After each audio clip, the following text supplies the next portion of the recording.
Hello students, हम mathematics के next topic की तरफ चलते हैं। क्लास 10th की हमने पिछले कक्षा में निर्देशांक ज्यामिति चालू किया था और निर्देशांक ज्यामिति के पहले दो एक्सरसाइज को हमने खत्म किया था। थर्ड एक्सरसाइज में जो नया ब्लूप्रिंट आया है उसमें जो रेखा की ढाल होती है उसकी प्रवणता को बस ज्ञात करना है। तो इससे संबंधित जो सवाल है बस प्रवणता के बारे में ही बात करना है, इसके अलावा किसी भी सवाल के बारे में हमें बात नहीं करना है। नए सिलेबस के आधार पर केवल प्रवणता अर्थात जब दो बिंदुएं हमें दी रहेंगी उन्हीं का ही प्रवणता ज्ञात करने के लिए हमें उनके टॉपिक को सॉल्व करना रहेगा। बाकी जो और भी प्रश्न है उसे नहीं बनाना है। अर्थात जैसे मैं बुक देख पा रहा हूँ तो यदि पहला हो गया, दूसरा हो गया, चौथा हो गया, आप मेरी बातों को सुनते रहें, सातवां हो गया, ऐसे ही प्रश्नों को बनाना है। इसके अलावा अन्य प्रश्नों को नहीं बनाना क्योंकि वहां पर प्रवणता ज्ञात हमें नहीं करने बोला है। बाकी समीकरण ज्ञात करना, तो समीकरण ज्ञात करने हमें प्रश्न में नहीं बोला गया है, इसलिए हम नहीं ज्ञात करेंगे। इसलिए इस बात का विशेष आप लोग ध्यान रखेंगे। तो चलते हैं हम प्रश्न की तरफ। प्रश्नावली 3 के सरल रेखा की प्रवणता, रेखा की प्रवणता का जो सूत्र होता है, प्रवणता को एम से रिप्रेजेंट करते हैं। दो बिंदु दिए रहते तो y2 बटे y2 minus y1 upon x2 minus x1, ये आप देख सकते हैं। इसके आधार पर हम इसी सूत्र के आधार पर पूरे प्रश्न को बनाएंगे।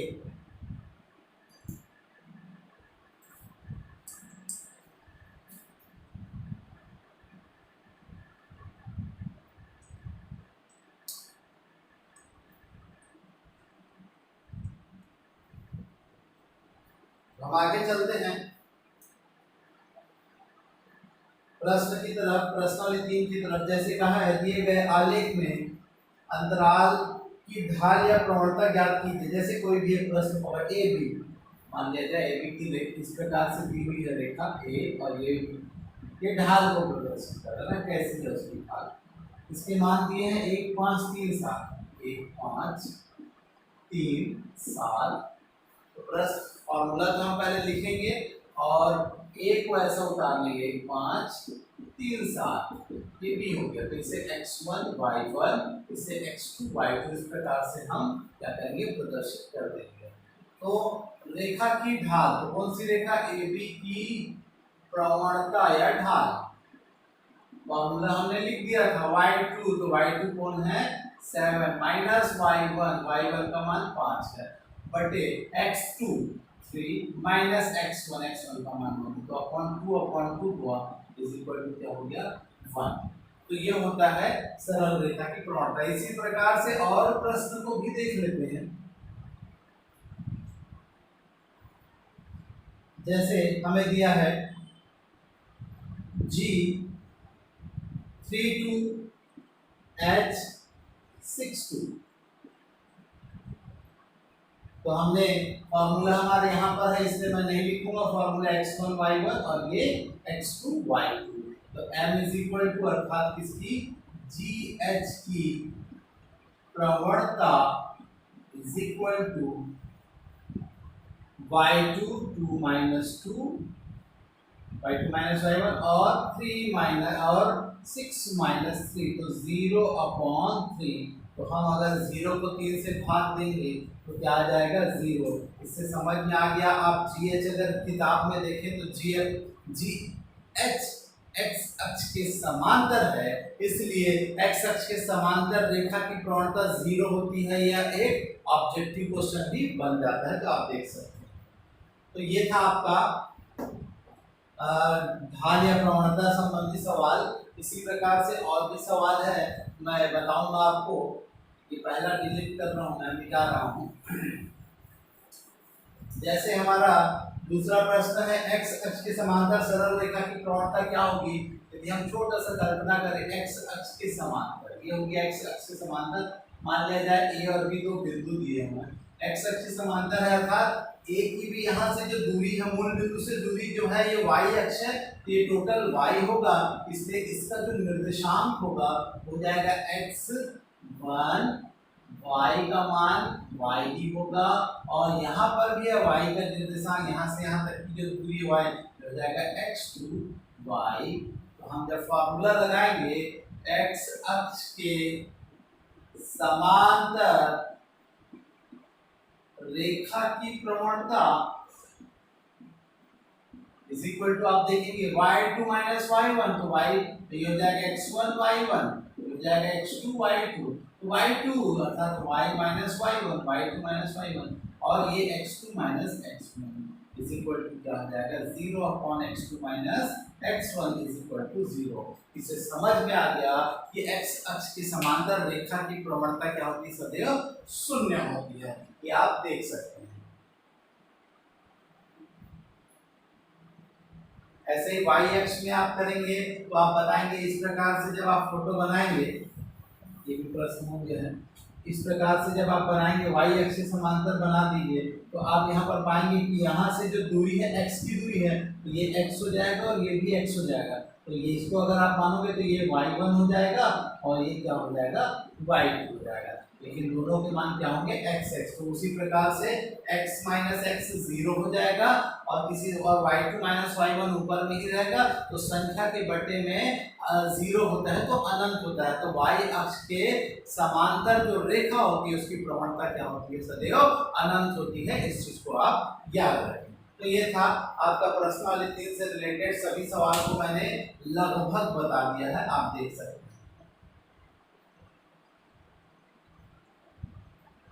चौथा भी इसी प्रकार है, 2 बिंदु दिए हुए हैं तो आप बना सकते हैं।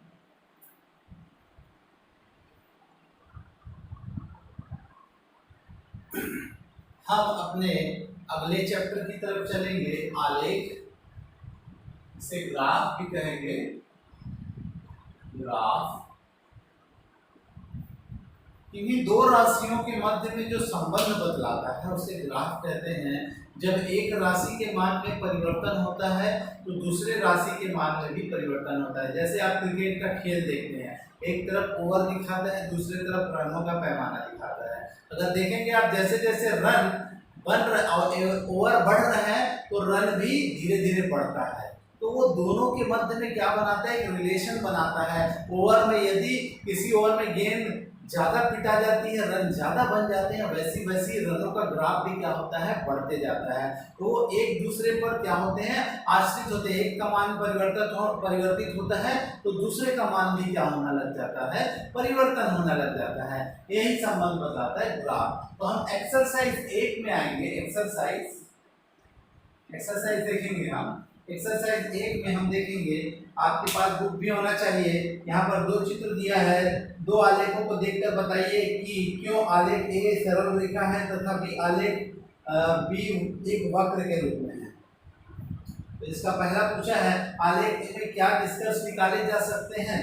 तो यहाँ पर बता सकते हैं, आप चित्र देख रहे हैं, जब कोई सरल रेखा प्राप्त होता है, ग्राफ में सबसे पहली बात आपको ये जानकारी होनी चाहिए कि जब सरल रेखा प्राप्त होता है तो यह ये बतलाता है, जब ये इस प्रकार से ढाल युक्त सरल रेखा प्राप्त होता है तो एक मान में जो परिवर्तन हो रहा है उसी अनुपात में दूसरे के मान में भी परिवर्तन हो रहा है, अर्थात समान अनुपात का संबंध बताता है, समानुपात का संबंध बताता है।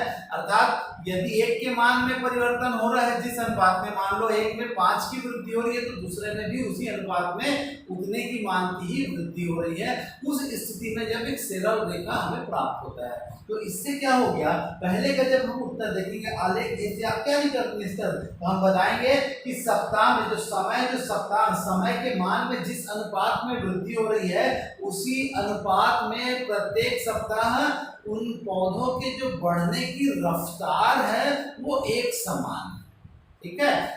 जैसे जैसे मान लिया एक हफ्ते में मान लिया जाए वह 2 इंच बढ़ा, तो दूसरे हफ्ते में भी वो 2 इंच ही बढ़ेगा, तीसरे हफ्ते में भी वो 2 इंच ही बढ़ेगा। तो निश्चित अनुपात में प्रत्येक सप्ताह वो 2-2 इंच बढ़ रहा है। इस प्रकार से इसको समझा जा सकता है। तीसरी बात, अब हमको पूछा है सेकंड वाला, यह निष्कर्ष आलेख बी से प्राप्त निकाले। आप किस तरह से अलग कर सकते हैं भाई? जो हमने निष्कर्ष निकाला है उसे बी से इस प्रकार से अलग कर सकते हैं कि शुरू में तो यह क्या हुआ, जैसे जैसे समय घंटे में बदले वैसे वैसे चली गई, दूरी भी समान थी दो स्थितियों में, अर्थात 1 घंटा चला 2 मीटर, दूसरे घंटा चला 3 मीटर, चौथे घंटा चला, तीसरे घंटा, चौथे घंटा, हर एक घंटा में 1 किलोमीटर तो चला। लेकिन वो तीसरे से चौथे घंटे के बीच में क्या हो गया, वो स्लोप मार दिया, वो सीधा हो गया, उसके रफ्तार में ऊपर वाली वृद्धि नहीं हुई, उसके मान में एक समान परिवर्तन नहीं आया, जिसके कारण से उसका क्या हो गया, ग्राफ सरल प्राप्त नहीं हुआ। और सरल प्राप्त न होने के कारण इससे निष्कर्ष ये निकलता है कि इनके मध्य समान अनुपात का संबंध नहीं है। ये समय के मान के साथ साथ उसके रफ्तार में भी उसी अनुपात में वृद्धि नहीं होती है। एक बिंदु के बाद ये निष्कर्ष हम निकाल सकते हैं। इसी प्रकार से अब हम दूसरे प्रश्न की ओर चलेंगे। हम देखेंगे यहाँ पर आप देख पाएंगे एक व्यक्ति ने अपनी गाड़ी में 5 लीटर पेट्रोल भरवाया।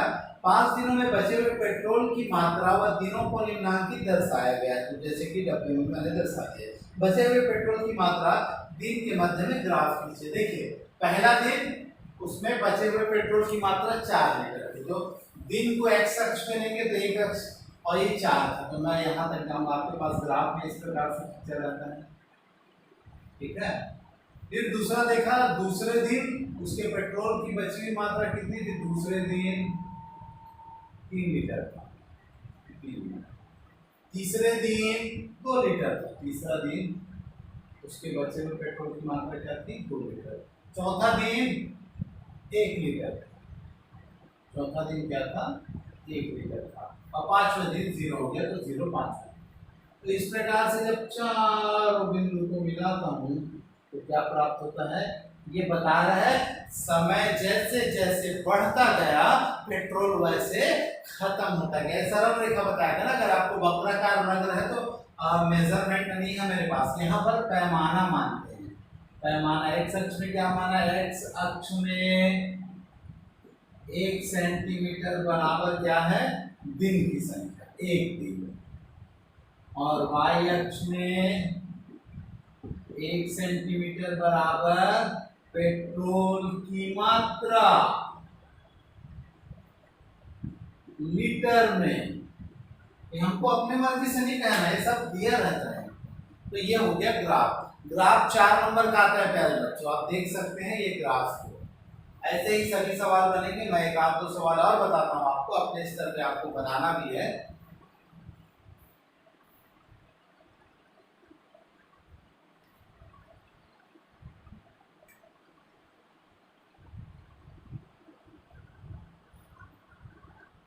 देखिए हमारा अगला प्रश्न है, x के विभिन्न मानों के लिए x स्क्वायर का मान ज्ञात कीजिए।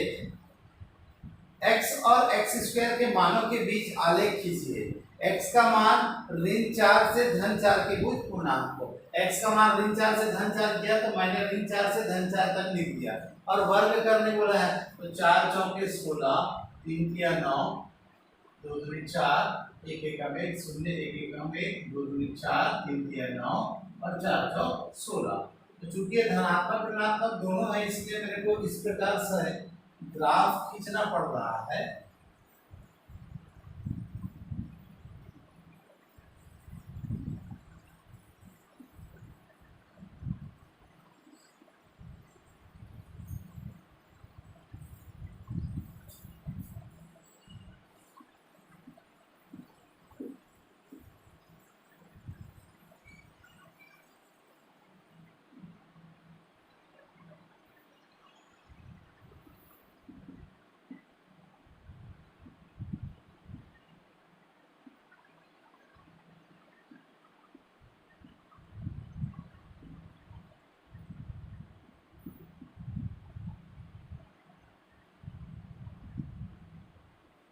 इस प्रकार से हम क्या करेंगे, ग्राफ खींचेंगे।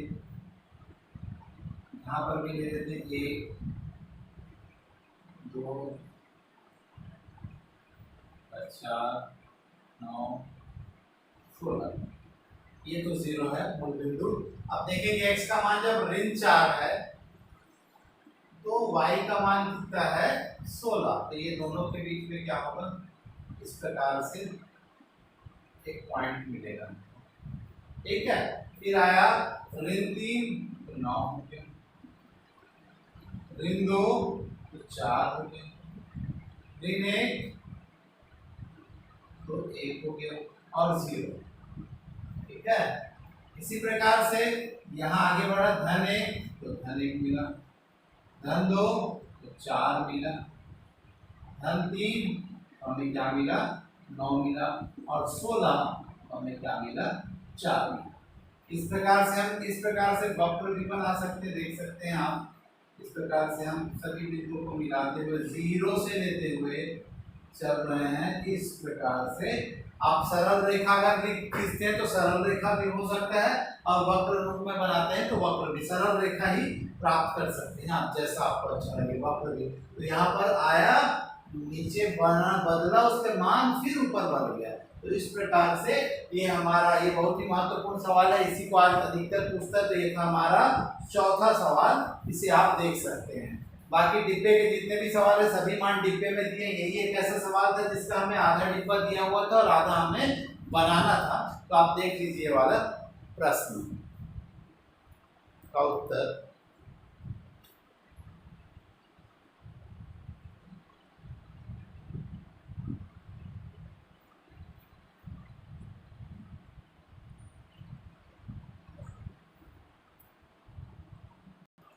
अगला प्रश्न हम देखेंगे, एक विज्ञान पत्रिका में छपे लेख के अनुसार किसी स्थान विशेष पर रहने वाले चींटियों की चाल पर तापमान का प्रभाव पड़ता है। यदि किसी स्थान पर रहने वाले चींटियों का चाल व उस स्थान के ताप के बीच संबंध को समीकरण s = T-20/5 से प्रदर्शित किया गया है, जहां T डिग्री सेल्सियस ताप में है तथा S चाल सेंटीमीटर प्रति सेकंड है, तब चींटियों की चाल T बराबर 25 डिग्री, 30 डिग्री और 35-40 डिग्री पर रखे हुए तापमान पर दर्शाने वाले संबंध को आलेख प्रदर्शित कीजिए और निम्नलिखित उत्तर दीजिए। तो सबसे पहले हम ग्राफ खींचेंगे। यहाँ पर चाल को दिया हुआ है सेंटीमीटर प्रति सेकंड, तो मेरे पास T का मान ताप दिया है। यहाँ पर मैं रखते जाऊंगा, आप देखते जाएंगे ध्यान से। 25 - 20 तो 5 हुआ, 5/5 मतलब क्या हो जाएगा 1। फिर आप देखेंगे क्या, फिर आगे आप आते हैं, जब 25 यहाँ 30 रखेंगे, 30 रखेंगे, 30 - 20 10 हुआ तो 2 होगा, ये 3 होगा और ये 4 होगा, इस प्रकार से। तो हम अब क्या करेंगे, हम ग्राफ बनाने का प्रयास करेंगे। 0 5 डिग्री 10 डिग्री, 10 का लेंगे 10 डिग्री 20 डिग्री 30 डिग्री 40 डिग्री और 50 डिग्री। तो यहाँ पर क्या हो जाएगा 1 2 3 4 5। देख सकते हैं आप, जब डिग्री सेल्सियस 25 था, मतलब 20 और 25 के बीच में था, तो उसका मान कितना था 1 था, इस प्रकार से। ठीक है, फिर जब 30 था तो 2 हुआ, फिर 35 था तो कितना हो गया, 40 और 30 के बीच में 35, इस प्रकार से हो गया। और जब 40 था तो क्या हो गया 4, इस प्रकार से आया, एक सरल रेखा प्राप्त हुआ। तो हम बताएंगे इसका प्रश्न। एक्स अक्ष पर कौन सा आंकड़ा चुना गया? तो एक्स अक्ष पर ताप को चुना गया। वाई अक्ष पर कौन सा आंकड़ा चुना गया? तो वाई अक्ष पर हमने चाल को चुना सेंटीमीटर प्रति सेकंड में। तीसरा, एक्स और वाई अक्ष पर आंकड़े दर्शाने के लिए आपने कैसा पैमाना चुना? तो हमने क्या कहा, एक्स अक्ष पर 1 सेंटीमीटर बराबर 10 डिग्री सेल्सियस और वाई अक्ष पर 1 सेंटीमीटर बराबर क्या हो जाता है, चाल 1 सेंटीमीटर प्रति सेकंड चुना। तीसरा के बाद चौथा, जहां चींटियों का चाल 2.5 सेंटीमीटर प्रति सेकंड है, उस स्थान पर तापमान क्या है? तो बताएं, जब 2.5 जब आप रखोगे s is equal to 2.5 minus 20 upon 5, तो आप देखेंगे जब घटेगा तो आएगा 17.5 बटे 5, तो आप बताएंगे 5 दिया 15, 3.5 यस है ना, यस। तो 3.5 सेंटीमीटर प्रति सेकंड होगी उनकी चाल, जब 2.5 सेंटीमीटर प्रति सेकंड होगा। अच्छा सॉरी, जब चींटी की चाल दी हुई है तो हमें क्या करना था, s का मान दिया हुआ है, s का मान 2.5 दिया हुआ है, तो s is equal to t minus 20 upon 5, s की वैल्यू पुट कर देंगे 2.5 is equal to t minus 20 upon 5, एक 12.5 हो जाएगा, गुना करेंगे तो t माइनस 20, इधर आएगा 12.5 20 बराबर t, तो 12 10 32.5 बराबर t। अतः उसे कितना सेकंड लगेगा, 32.5 सेकंड लगेगा, जब चींटी की चाल कितनी होगी, 2.5 सेंटीमीटर प्रति सेकंड। यदि तापमान 30 से 40 हो जाए तो चींटियों की चाल पर कितना परिवर्तन होगा, 30 से 40, आप देख पा रहे हैं 30 से 40 में, तो दोनों के में कितना परिवर्तन हो रहा है, 1 सेंटीमीटर प्रति सेकंड का परिवर्तन हमें दिखाई पड़ रहा है। तो ये हमारा ग्राफ था, आप देख सकते हैं केवल ग्राफ है, जो बाकी जो ग्राफ दिए हुए हैं इधर, बाकी ग्राफ जो डिब्बे वाले ग्राफ है उन्हें आपको खींचना है, जो कि बहुत ही आसान है, और बाकी जो रेखा रूपी ग्राफ दिया हुआ है उसको आपको नहीं बनाना है, और आपको केवल डिब्बे संबंध के आधार पर जो ग्राफ है उन्हें बताना है। तो प्यारे बच्चों, मैंने करीब 4-5 सवाल बताया है आपको, और जितने भी बताया है एक ही तरीके के हैं, आपको खींचने का तरीका भी मैंने बता दिया है। उम्मीद करता हूँ आप ग्राफ पेपर में ही इसे बनाएंगे, और आपको बता दूं असाइनमेंट का समय है, और असाइनमेंट आपको मिलेगा, वो बहुत ही महत्वपूर्ण प्रश्न रहेंगे, जिससे आपको तैयारी भी होगी बोर्ड की, और उसे बनाना भी है, ध्यान से पढ़ना भी है। तो ये आलेख जो टॉपिक था ये आज खत्म हो गया आज, और इसके बाद जब हम बात करेंगे तो नेक्स्ट टॉपिक के बारे में बात करेंगे। तो आज के लिए इतना ही करते हैं, तब तक के लिए धन्यवाद।